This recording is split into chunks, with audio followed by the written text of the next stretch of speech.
राजीव और स्नेहा एक दूसरे से काफी ज्यादा प्यार करते थे। राजीव का कॉलेज खत्म हो गया था, उसे गांव के लिए जाना था। वहाँ स्नेहा के पास जाता और कहता है, स्नेहा मेरा कॉलेज खत्म हो गया है। मेरी माँ कई दिनों से मुझे फोन लगा रही है कि गांव आ जा, गांव आ जा। अब मुझे गांव जाना ही होगा। तुम्हें पता है मुझे गांव जाए भी कई दिन हो गए हैं। मुझे खुद को भी अब मेरी माँ की और गांव की याद आने लगी है। लेकिन राजीव, तुम्हें तो पता है ना, मैं तुम्हारे बिना नहीं रह सकती। मैं कैसे रहूंगी? तुम कितने दिनों के लिए जा रहे हो? अरे मैं तो 2-3 महीनों के लिए जाऊंगा, क्योंकि वैसे भी 3 महीनों तक मेरी कोई जॉब नहीं लगने वाली। इसीलिए मैं 3 महीने गांव ही रहूंगा और शहर नहीं आऊंगा। लेकिन राजीव, मैं तुम्हारे बिना नहीं रह सकती। शहर में भी मेरा कोई नहीं है। मुझे भी गांव की कई दिनों से याद आ रही है। गांव में मेरा कोई भी नहीं है, इसीलिए मैं तुम्हारे साथ चलती हूँ। तुम्हारे साथ चलूंगी तो तुम्हारी माँ से भी मिल लूंगी। मुझे भी अच्छा लगेगा तुम्हारी माँ से मिलकर। हाँ हाँ, क्यों नहीं। तुम अपना सारा सामान पैक कर लो, हम सुबह होते ही गांव के लिए निकल चलेंगे। अच्छा ठीक है, मुझे बहुत ही अच्छा लग रहा है। गांव का माहौल मुझे कितना अच्छा लगता है, तुम सोच भी नहीं सकते। गांव में घूमूंगी फिरूंगी। हाँ हाँ बाबा, ये सब बातें बाद में कर लेना। चलो जाओ, पैकिंग कर लो। स्नेहा पैकिंग करने के लिए चली जाती है और दूसरी सुबह होते ही दोनों गाँव आ जाते हैं। गांव में आकर स्नेहा को बहुत ही अच्छा लग रहा था। गांव आकर दोनों ही माँ से मिलते हैं। माँ कैसी हो आप? आपकी पता है मुझे कितनी याद आती थी। हाँ बेटा, याद तो आएगी ना। गांव में तुझे इतना लाड जो लड़ाती हूँ। वैसे ये कौन है बेटा? पहचान में तो नहीं आई मुझे। माँ, ये मेरी दोस्त स्नेहा है। आपको पता है शहर में कोई मेरा इतना ध्यान नहीं रखता था जितना कि ये रखती थी। और हाँ, हम साथ में ही पढ़ते हैं। अरे वाह बेटा, बड़ी ही सुंदर है वैसे तू। बेटा तुझे पता है गांव वाले भी तुझे याद करते हैं कि राजीव कब आएगा, राजीव कब आएगा। मैंने तो कह दिया कि मेरे बेटे की जब नौकरी लगेगी ना तभी गांव आएगा। हाँ माँ, अब जल्दी ही मेरी नौकरी लगने वाली है, फिर मैं आपको भी शहर ले चलूँगा। फिर हम साथ में ही रहेंगे। नहीं नहीं बेटा, मैं तो गांव में ही ठीक हूँ। मुझे का शहर भाता है। गांव में तो मुझे अच्छा लगता है, शहर में मुझे बिल्कुल भी अच्छा नहीं लगता।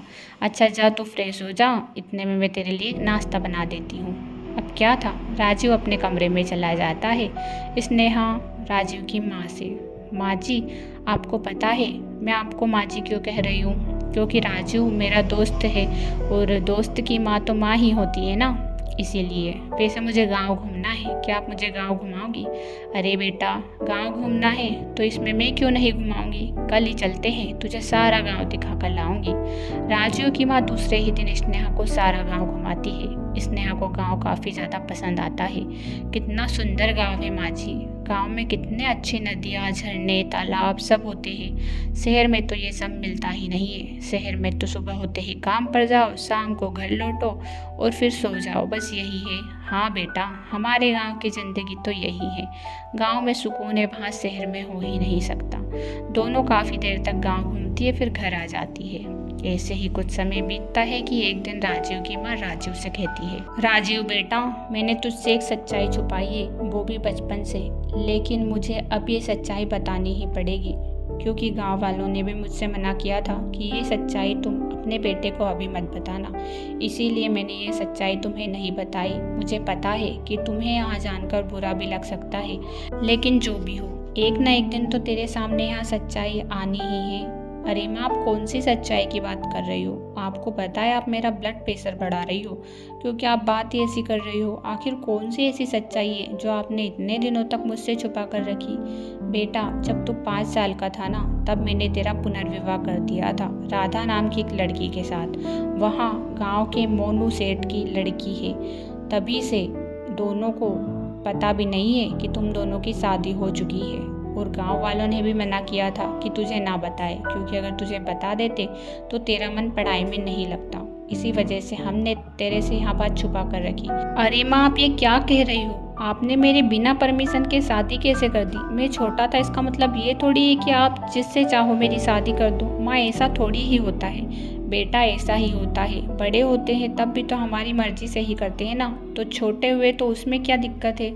माँ, आपको नहीं पता है, मैं स्नेहा से प्यार करता हूँ और उससे ही शादी करूँगा, चाहे जो भी हो जाए। नहीं बेटा, अब चाहे जो भी हो जाए, तेरी राधा से शादी हो चुकी है और बहू आएगी तो सिर्फ राधा ही आएगी और दूसरी लड़की इस घर में नहीं आ सकती। स्नेहा को मैं अभी घर से निकाल देती हूँ। माँ, अगर आपने स्नेहा को घर से निकाल दिया तो मैं भी इस घर से निकल जाऊंगा। आप स्नेहा को इस घर से नहीं निकाल सकती। यहाँ कहकर राजीव बाहर चला जाता है। पीछे पीछे स्नेहा भी जाती है। राजीव, ये क्या हो रहा है? मुझे तो कुछ समझ नहीं आ रहा। तुम्हारी दूसरी शादी हो चुकी है, ये क्या हो रहा है राजीव? मुझे भी कुछ समझ नहीं आ रहा है स्नेहा कि ये मेरे साथ हो क्या रहा है। जब मुझे पता भी नहीं था कि शादी क्या होती है तब मेरी शादी करा दी गई, लेकिन मुझे वो लड़की के बारे में भी कुछ नहीं पता कि आखिर वहाँ लड़की है कौन, मैं जानता तक नहीं। हाँ राजीव, मुझे पता है तुम पर पूरा विश्वास है, लेकिन अब हम क्या करेंगे? मैं भी तुमसे प्यार करती हूँ और तुम भी मुझे नहीं छोड़ सकते। अब क्या होगा राजीव? चाहे कुछ भी हो जाए, मैं उस लड़की के बारे में जानूंगा और साफ मना कर दूंगा कि मैं शादी करूंगा तो सिर्फ स्नेहा से। राजीव गुस्से में फिर से अपनी माँ के पास जाता और कहता है, माँ, आखिर आपने मेरी शादी किस लड़की से कराई? मुझे उनके घर जाना है और मना करना है। बेटा, तुझे मेरी थोड़ी बहुत कद्र है या नहीं? तुझे पता है बचपन से मैंने तुझे कितनी नाजों से पाला है, बड़ी मुश्किल से पाला है। गांव में तेरी वजह से ही मेरी नाक कट जाएगी। क्या तू यहाँ चाहता है? तुझे अच्छा लगेगा क्या कि गांव में मेरी बदनामी हो? नहीं माँ, मैं ये बिल्कुल नहीं चाहता। अगर आपको ऐसा लगता है तो मैं दोनों को रख लूँगा, स्नेहा से भी शादी कर लूँगा और राधा को भी साथ में रख लूँगा। तभी स्नेहा कहती है, नहीं राजीव, मुझे यहाँ बिल्कुल अच्छा नहीं लग रहा कि मैं तुम दोनों माँ बेटों के बीच में आऊँ। माँ जी चाहती है कि तुम राधा को ही घर में लाओ तो राधा इस घर में बहू बनकर आएगी, मैं नहीं। तुम राधा को ही बहू बना कर लाना। हमें अपने मम्मी पापा का दिल कभी नहीं दुखाना चाहिए। ये बात मुझसे पूछ सकते हो ना तुम? राजीव स्नेहा की बात सुन लेता है, लेकिन वह अपनी माँ से एक बात कहता है, माँ, मैं राधा को सच्चाई बताना चाहता हूँ। आप मुझे बता दो उसका घर कहाँ है, उससे मिल लूँगा। अच्छा बेटा, तू जंगल चला जा, मैं राधा को वहीं पर भेज दूँगी। तुम दोनों आपस में बातें कर लेना, लेकिन रिश्ता खराब कर लिया तो फिर मुझसे बुरा कोई नहीं होगा। अब क्या था, राजीव राधा से मिलने जंगल चला जाता है और कहता है, राधा, मुझे माफ़ कर दो। अरे, आप क्यों माफ़ी मांग रहे हो? क्या हो गया? मैंने तुम्हें आज तक देखा भी नहीं था, लेकिन घर वालों ने मेरी शादी तुमसे करा दी। जब मैं शहर पढ़ने गया तो मुझे स्नेहा से प्यार हो गया और मैं स्नेहा से बहुत ही प्यार करता हूँ। स्नेहा ने तुम्हारे लिए मेरे प्यार की कुर्बानी दे दी और कह दिया कि तुम राधा को घर ला सकते हो, लेकिन मैं तुमसे प्यार नहीं कर सकता। भले ही तुम मेरी पत्नी रहोगी, लेकिन प्यार मैं स्नेहा से ही करूँगा। मैंने उसे ही पत्नी रूप में देखा है। मैं तुम्हें धोखा नहीं दे सकता, इसीलिए यह सच्चाई बता रहा हूँ। मुझे माफ़ कर देना, मैं तुम्हें एक पत्नी का प्यार कभी नहीं दे सकूँगा। अरे, आप ये क्या बोल रहे हो? आपको माफ़ी मांगने की कोई ज़रूरत नहीं है। घर वालों ने मेरी शादी भी जब मैं छोटी थी तब करा दी और कहा कि तुम राजीव का इंतज़ार करना। मैंने कई दिनों तक तुम्हारा इंतज़ार किया, लेकिन तुम्हें मैंने देखा तक नहीं था। तभी शहर से पीयूष नाम का लड़का आया, जो कि मुझे एक नज़र में ही भा गया और पीयूष को भी मुझसे प्यार हो गया। पीयूष ने घर वालों को काफ़ी मनाने की कोशिश की, लेकिन घर वाले नहीं माने। उन्होंने कह ही दिया था कि इससे उनकी गांव में बदनामी होगी और तुम्हारी माँ से जो वादा किया था वहाँ पूरा नहीं होगा, इसलिए तुम्हारी माँ भी उनसे गुस्सा हो जाएगी और रिश्ता टूट जाएगा और वो नहीं चाहते कि वहाँ किसी को धोखा दे। अरे, इसमें क्या है? मैं भी किसी दूसरी लड़की से प्यार करता हूँ, तुम भी किसी दूसरी लड़की से प्यार करती हो, तो इसमें कोई दिक्कत नहीं है। मैं तुम्हारे घर वालों से बात कर लूँगा। राजीव उनकी लड़की के घर वालों से बात कर लेता है। घर वाले मान जाते हैं। फिर वहाँ घर आकर अपनी माँ को भी समझा देता है। माँ भी समझ जाती है। फिर क्या था, राजीव राधा को तलाक दे देता है और कुछ ही दिनों बाद स्नेहा उसके घर में पत्नी बनकर आ जाती है। अब राजीव बहुत ही खुश था, क्योंकि उसका प्यार जो मिल चुका था। कहानी पसंद आए तो चैनल को सब्सक्राइब करें, वीडियो को लाइक करें, बेल आइकन को। अनाया अपनी सास कमला के साथ रहा करती थी। कमला अनाया को अपनी बेटी की तरह ही रखती थी, लेकिन अनाया की एक बहुत ही बुरी आदत थी जिससे कमला काफ़ी ज़्यादा परेशान थी।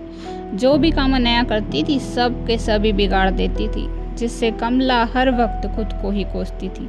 हे भगवान, ये अनाया पता नहीं कब बड़ी होगी। कहने को तो यहाँ मेरी बहू है, लेकिन हरकतें बिल्कुल बेटी जैसी करती है। इसे तो कुछ काम ही नहीं आता, कब से सिखा रही हूँ। अब देख लो किचन में जो भी काम करती है उल्टा ही करती है। दिनेश भी इससे परेशान है, फिर बेचारा करे क्या। एक दिन सुबह सुबह दिनेश अपनी पत्नी से कहता है, अरे अनाया, मेरे लिए एक कप चाय तो लेकर आओ। हे भगवान, इस दिनेश ने भी अनाया से क्यों कहा होगा, मुझसे ही कह देता। अब ठीक है, अगर इससे मना करूँगी तो अनाया को बुरा लगेगा। थोड़ी ही देर बाद जैसे ही अनाया दिनेश के लिए चाय बना कर लेकर आती है। दिनेश, अरे ये क्या है अनाया, जब भी काम करती हो उल्टा ही क्यों करती हो? देखो ना, अब इस चाय में तुमने नमक डाल दिया है, शक्कर क्यों नहीं डाला? अरे किसने कहा कि मैंने इसमें नमक डाला है? मैंने तो शक्कर ही डाली थी, लेकिन पता नहीं, हो सकता है शक्कर के डब्बे की जगह नमक डल गया हो। सो सॉरी दिनेश जी, अब क्या कर सकती हूँ मैं? अरे अनाया, हमेशा उल्टे ही काम करती हो, एक काम तो ढंग से कर लिया करो। यहाँ कहकर दिनेश वहाँ से चला जाता है। अब क्या था अनाया, हे भगवान, ये मुझसे क्यों गड़बड़ी हो जाती है? अनाया जो भी काम करती थी उसने कुछ न कुछ उससे गड़बड़ी हो ही जाती थी, जिससे वहाँ खुद भी परेशान थी। बेचारी करे तो करे क्या? माँ, मैं कितनी ही कोशिश कर लूँ लेकिन मेरे हाथ कुछ न कुछ गड़बड़ी हो ही जाती है। अब मैं इसका क्या करूँ माँ, मुझे समझ नहीं आता। अरे बेटा, थोड़ी सावधानी से किया कर, वो तो तेरी सास अच्छी है जो तुझे झेल रही है, और कोई होती तो तुझे कब का भगा देती। अरे माँ, कैसी बातें कर रही हो? माँ जी ना वैसे तो अच्छी है, लेकिन मैं भी उनसे अच्छे से ही रहती हूँ, वो कैसे मुझे भगा देती? अब यहाँ कहकर अनाया फ़ोन रख देती है। एक दिन उसे दिनेश के सारे कपड़े दिखाई देते हैं। दिनेश जी के काफ़ी ज़्यादा कपड़े हो गए हैं, इन्हें सबको प्रेस कर देती हूँ, वरना वो कभी गुस्सा होकर मुझ पर ही चिल्लाएंगे। अब क्या था, जैसे ही अनाया प्रेस करती है कि डोरबेल बजने लगती है, तो प्रेस करते करते अनाया डोरबेल पर आती है। वहाँ पर उसे कोई दिखाई नहीं देता और अनाया भूल जाती है कि वहाँ कपड़े प्रेस कर रही थी। मुझे समझ नहीं आ रहा मैं कौन सा काम कर रही थी। कोई तो काम कर रही थी। इतने में उसे कोई महक आती है। हे भगवान, ये तो जलने की महक है, लेकिन क्या जल रहा है? क्या कर रही थी मैं? हे भगवान, मैं तो दिनेश जी के कपड़े प्रेस कर रही थी। ओ नो, अब तो वो मुझे डांटेंगे। अब क्या था, वो जैसे ही भागने लगती है सास कहती है, अरे अनाया बहू, इतनी जल्दी में कहाँ जा रही है? क्या हो गया? वो कुछ नहीं माँ जी, ऐसे ही। अरे ये बदबू कैसी आ रही है बेटा, जैसे कपड़े जल रहे होंगे। अरे माँ जी, वो कुछ नहीं, वो ऐसे ही आ रही होगी, आस पड़ोस में किसी ने कपड़े जलाए होंगे। लेकिन बहू, यहाँ तो आसपास से ही आ रही है मुझे। अब क्या था, सास को पता लग ही जाता है। कहीं तूने दिनेश के कपड़े तो नहीं जला दिए? प्रेस कर रही थी ना तू?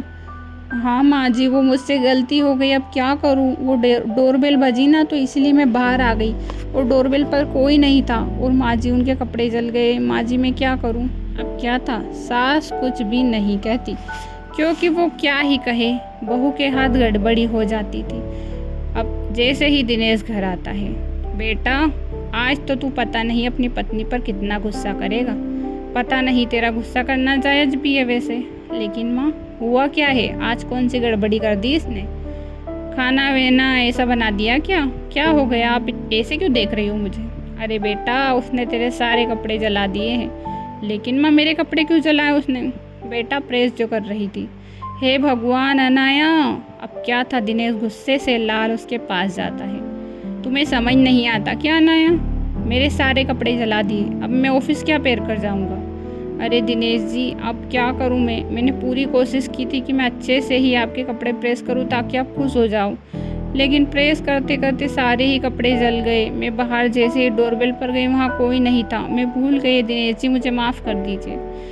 दिनेश बेचारा क्या ही कहता, वह गुस्से से लाल फिर बाहर चला जाता है। कुछ समय ऐसे ही बीतता चला जा रहा था, लेकिन अनाया की आदतों में अभी भी कोई सुधार नहीं था।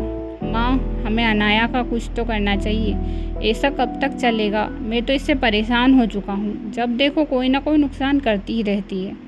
हाँ बेटा, ये तो तूने सही कहा, कुछ ना कुछ गड़बड़ इसके हाथ होती ही रहती है, हमें इसका कुछ इलाज करना ही होगा। अब क्या था, दूसरे ही दिन से यही हरकत उसकी सास करने लगती है। जब भी अनाया का कोई काम वहाँ करती थी तो उसमें कुछ न कुछ गड़बड़ी कर देती थी। एक दिन की बात है जब अनाया अपनी सास से कहती है, माँ जी वो क्या है ना, मुझे खीर बनाना नहीं आता, आप खीर बना दीजिए ना, वो मुझे पूजा करनी है भगवान जी की, मैं व्रत जो हूँ। हाँ हाँ बेटा ज़रूर, भगवान जी मुझे माफ़ कर देना, आज अनाया को सबक सिखाना है, इसीलिए मुझे गड़बड़ी करनी होगी। वहाँ बड़ी ही श्रद्धा से आपकी भक्ति कर रही है, लेकिन हाँ मैं उसे सबक सिखाना चाहती हूँ। अब क्या था, उसकी सास खीर जला देती और कहती है, हे भगवान बहू, खीर तो जल गई, मैं तो भूल ही गई थी, मुझे माफ़ कर दे।